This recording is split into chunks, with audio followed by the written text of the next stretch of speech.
Okay, let's talk about the supplies you'll need to get started. My favorite brand of spray paint to use is called Rust-Oleum, and I like to use the glossy type, not semi-glossy or flat.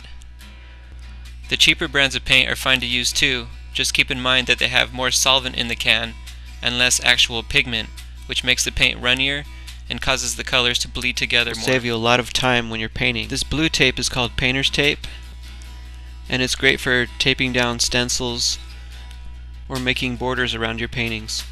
This is wax paper, and you can find it at your local grocery store. You can use this to make caves and rock formations.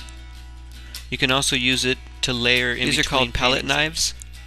These are great for making highlights on mountains and on cave walls. You can draw with them, scrape trees and branches.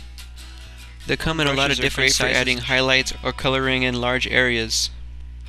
You can find these really cheap wherever they sell painting supplies. These are called straight edges, and this one is 24.5 inches long, and it's got a stainless steel blade on it. A good tip is to use a few pieces of duct tape to cover up this hole in the three-sided straight edge. Spray paint has harmful chemicals that can soak into your skin, so it's a good idea to think about wearing rubber gloves while you're painting.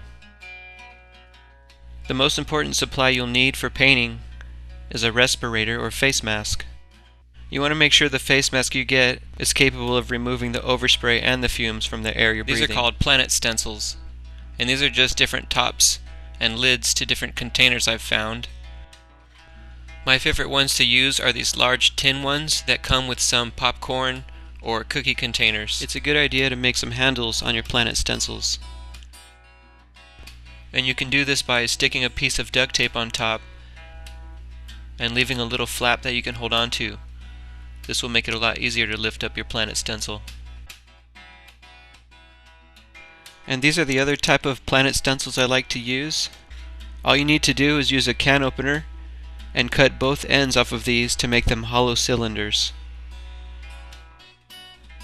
This is just a regular household sponge, and these are great for making bushes and leaves on your trees. Well, you can also find at the grocery store, and I just use this to make different textures for my planets. Called odorless mineral spirits, and you can find this where they sell paint supplies. I like to put some of this in a spray bottle. This is also the best stuff I've found to clean your hands when you're done painting. These razor knives are great to use along with your razor blades, so you can safely cut out your stencils and cut your poster board into the sizes you want. My favorite thing to use to make planets and rocks and stuff is just a regular magazine. You want to make sure that the pages are large and glossy. This is called poster board, and this seems to be the canvas of choice for most spray paint artists. One side is glossy, and the other side usually has a matte finish. You want to make sure you always paint on the glossy side when you're spray painting. You can also find this and most of the other painting supplies that I've shown on my art supply page at spacepaintings.com. I put a stamp on the back of all of my paintings with my name and website address. This way in the future, if somebody can't read my signature, they'll know who the artist was. Now I'm going to show you how I cut my poster boards to the sizes I want to use. I start off with a 10-pack of 22-inch by 28-inch poster boards, and I use a ruler, a straight edge, I use a razor knife. Use your ruler and measure from one end to 18 inches on the other end and mark it with your pen. Now use your straight edge again and line up the marks and just cut along the edge of your straight edge with your razor knife.